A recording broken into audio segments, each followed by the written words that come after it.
안녕하십니까, 봉통입니다.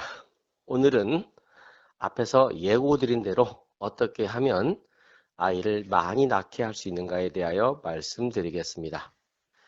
먼저 지금 현재 상황을 보면 너무나도 많은 사람들이 결혼을 하지 않고 있고, 결혼을 한다고 해도 아이를 낳지 않거나 하나 정도 낳는 부부들이 너무 많은 것 같습니다. 이러한 상황을 타개하려면 어떻게 해야 할까요? 가장 큰 문제점은 주택 문제인 것 같습니다. 먼저 결혼을 하게 되면 원하는 사람들은 약 13평 정도, 실평수요, 13평 정도 되는 크기의 그 방 2개 정도 있고 거실 정도 있는 그런 것을 아주 저렴한 가격으로 임대를 해주는 겁니다. 이건 결혼을 하면 해드리는 거예요. 그리고 아이를 하나 낳으면 그 임대료를 거의 없애드리는 겁니다. 언제까지요? 약 10여 년 정도.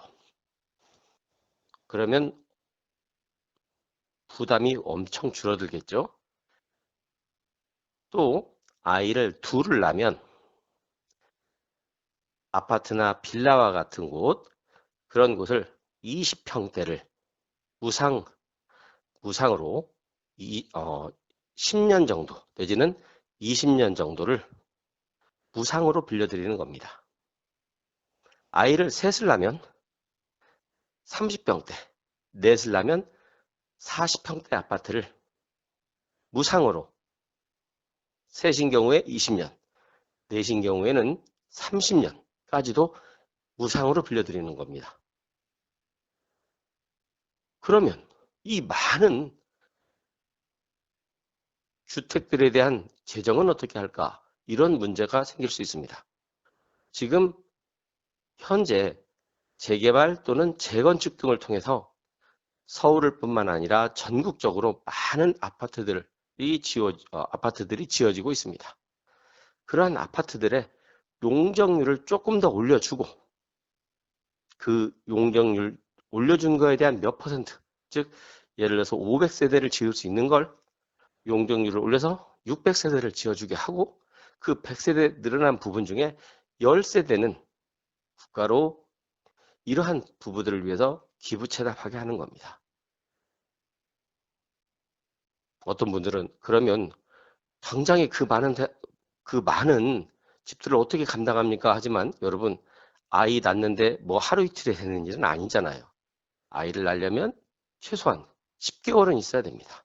그 10개월 동안에 어느 정도 해결할 수 있고, 아이를 3명, 4명을 한 번에 낳을 수는 없지 않습니까? 물론 한 번에 세 쌍둥이, 네 쌍둥이 낳을 수도 있겠지만 그런 경우는 아주 드문 경우죠.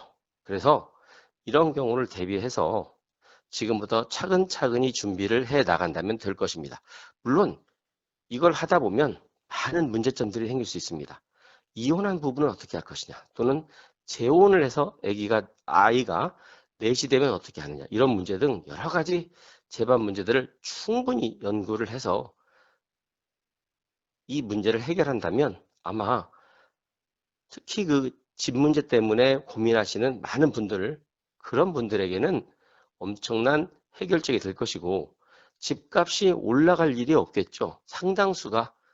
엄청난 수가 뭡니까? 이러한 혜택을 보기 위해서 아이를 많이 낳는다면 집값이 올라갈 필요가 없습니다. 왜요? 이 사람들은 집을 살 필요가 없기 때문에 가만히 있어도 30평대, 40평대를 20년에서 30년가량 살 수 있는데, 무상으로 살 수 있는데 왜 집을 소유하려고 하겠습니까? 물론 이분들은 그 기간 동안에 자기가 그 기간이 지나서 다시 주택을 구입해야 되니까 그 동안에 주택을 구입할 수 있도록 저축을 해야 되겠죠. 이러한 식으로, 즉 결혼하면 하나 낳으면, 둘 낳으면, 셋 낳으면, 넷 낳으면, 물론 다섯을 낳는다면 더 뭔가를 해주어야 됩니다. 그런데 중요한 건 직접적으로 돈을 줄 게 아니라 이렇게 경제적 효과를 주라는 얘기죠. 꼭 현금이 아니른 경제적 이익을 현금보다 더 좋은 그러한 경제적 이익을 주라는 겁니다. 돈을 현금을 주면요, 써버릴 확률이 더 높습니다. 하지만 이런 식으로 주택 문제를 해결해 준다면 현금을 주는 것보다 훨씬 더 좋은 결과를 가져올 거라고 생각합니다.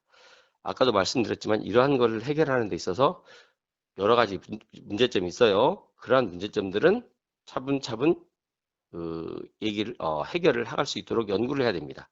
첫째의 문제점은 아까도 말씀드렸듯이 이혼한 부부, 둘째는 재혼해서 아이가 많이 늘어나는 경우, 또는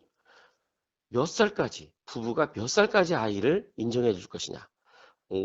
만약에 50세가 아버지가 50세가 넘고 해서 큰아이가 32, 예를 들어서 이럴 수도 있겠죠. 막내가 1살인데 이제 이런 것까지 인정해 줘야 되느냐. 그거는 좀 아닌 것 같죠.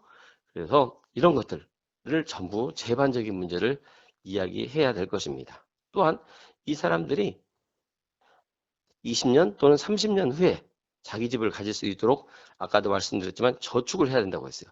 그러한 저축을 약간의 강제성을 좀 띌 필요가 있는 겁니다. 저축을 하지 않고 또 그때 가서 나몰라라 하면 다시 이분들에겐 주택 문제가 생길 것입니다. 그래서 어느 정도는 20년 또는 30년 동안 일정한 금액을 저축을 하면 그 집을, 현재 살고 있는 집을 그들의 집 소유로 해주거나 아니면 20년, 30년 되면 이사 가고 싶을 수도 있겠죠. 그러면 국가가 그 저축액 플러스 더하기 해서 또한 더 얹어주는 그러한 저축 방법이라든가 또는 고이율을 통해서 이자율을 높게 만들어서 저축의 효과를 극대화시키는 이런 방법들을 사용해서 이러한 제도를 시행해 나간다고 하면 아마 좋은 결과를 가져올 거라고 생각합니다. 우리가 아이들이 있어서 아이들 수당을 주는 것도 좋습니다. 하지만 그보다 더 중요한 것은 돈을 주는 게 아니라 이러한 직접적인 혜택을 주는 겁니다. 물론 아이가 있으면 그 아이에 대해서 유치원비라든가 어린이집 비용, 초등학교 다닐 때 기타 잡부금 내지는 중학교 때의 잡부금, 이런 것들 모든 걸 다 없애야겠죠. 이런 병원 갈 때 병원비라든가 이런 것들 또한 전부 국가가 책임져 줘야 됩니다. 최소한 고등학교 졸업할 때까지는 국가가 그 아이의 모든 것을 책임질 수 있어야 부모들도 안심하고 아이를 낳을 수 있는 겁니다.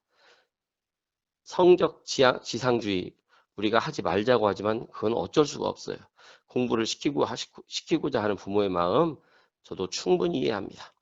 그러니까 그렇다고 해서 이것을 막을 수는 없는 거니까 그거에 대한 대책도 물론 국가가 내놓아야겠죠.